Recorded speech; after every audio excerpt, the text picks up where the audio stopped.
The recent uproar to the way Black and brown people are treated in society has forced many corporations to initiate conversations with their employees regarding racism, internal and external to their organizations.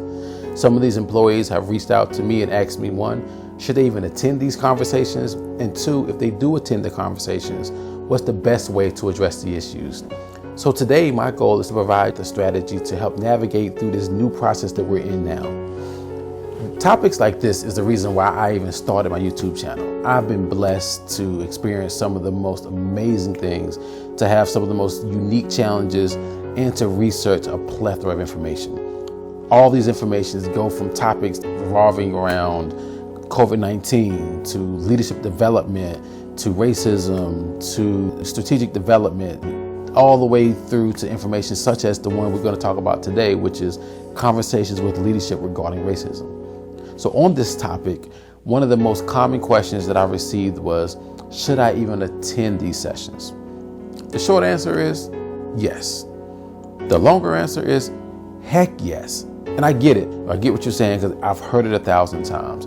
I don't want to go have these conversations because nothing's going to happen. We had these conversations 5 years ago, 3 years ago, 1 year ago, and yet we're still here. We're still back in the same situation. Nothing's going to change. And I completely understand those sentiments, but the fact of the matter is, if you see an issue or you have a complaint about an issue and you take zero action, you can guarantee zero results will come from that.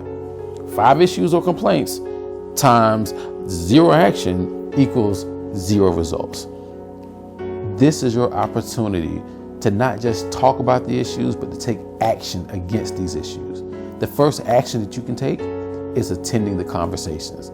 But you want to ensure you have a strategy going into these conversations, because your goal is not just to have a conversation, but to come out of that conversation with some hard-hitting facts and some action that's going to happen after the conversation is over. And you want transparency from your leadership.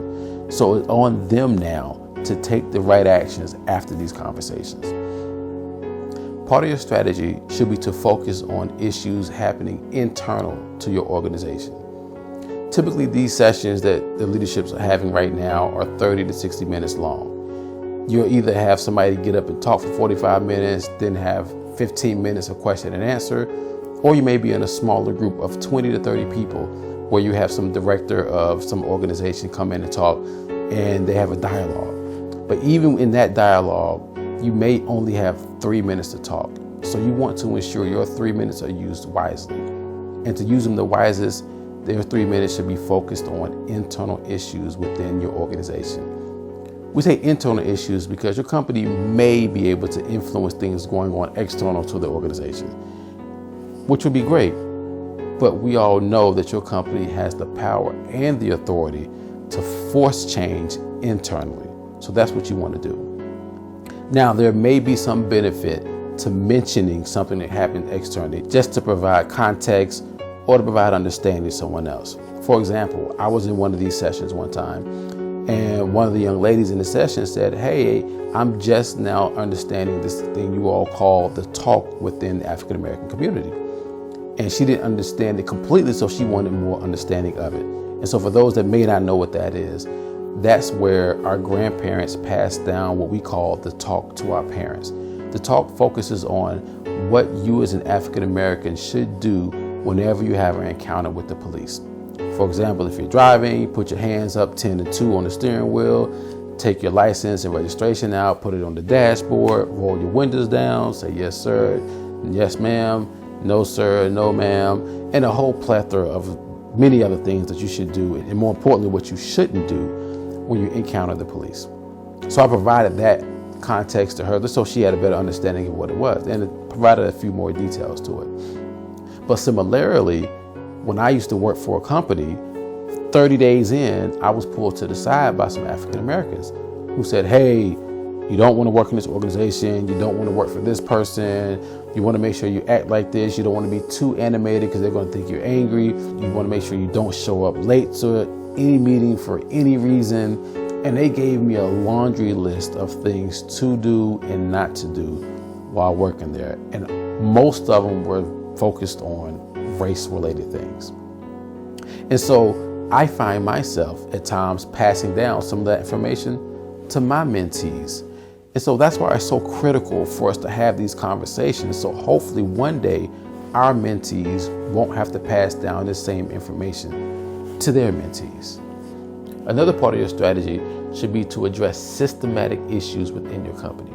This is not an opportunity for you to address grievances that you have with individual people.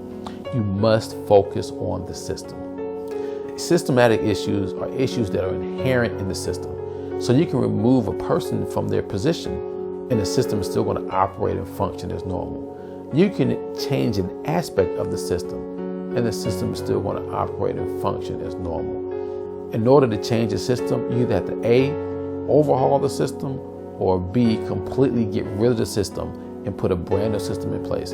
And to do that means you have to establish brand new policies. You have to establish new vision, new strategies.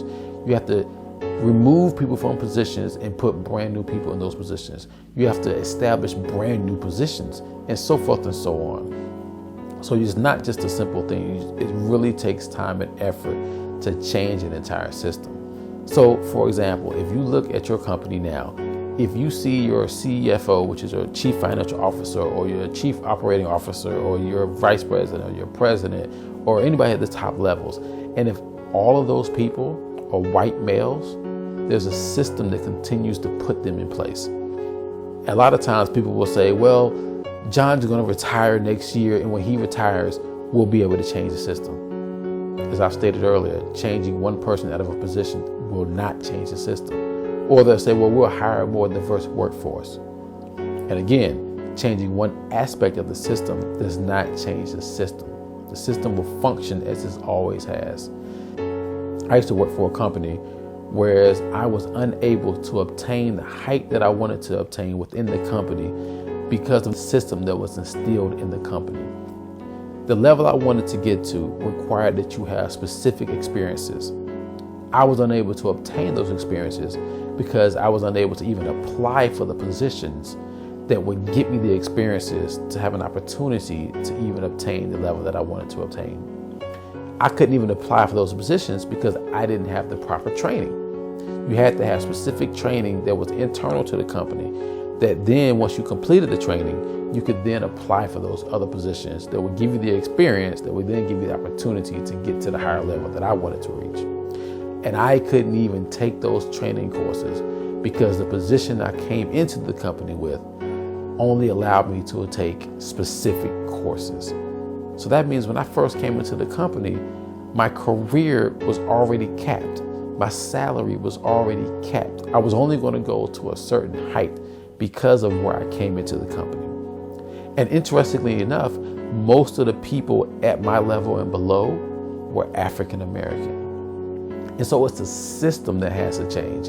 Just bringing in a more diverse workforce doesn't help when you're putting them in positions and those positions already have caps. You have to change that whole system. So that's all I have for today. Thanks for watching. If you have any questions, leave them down in the comment section. If you like this type of information, definitely subscribe to the channel. Click the notification bell so you'll be notified every time I post a new video. And then we'll talk to you next time.